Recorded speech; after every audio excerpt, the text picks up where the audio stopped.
comes a time when we heed a certain call, when the world must come together as one.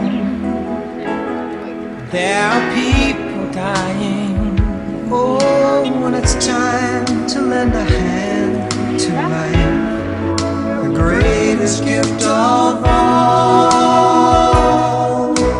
We can't go on pretending day by day that someone somewhere will soon make a change. Her ser I familien Karbigisa. De består af en familie på 4.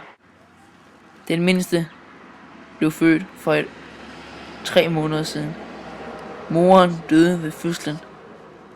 Faren døde i krig. De lever kun for sig selv. Storebroren Thomas passer på de 3 andre. De lever et barsk liv. De savner en mor og en familie til at hjælpe dem med mad. Med kun 50 kroner om måneden kan du hjælpe familier som familien Karbigisa. Du kan gøre en forskel. Det er vi sikre på.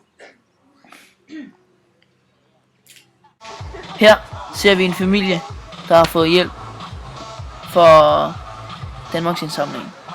Prøv at se, hvor glade de børn er.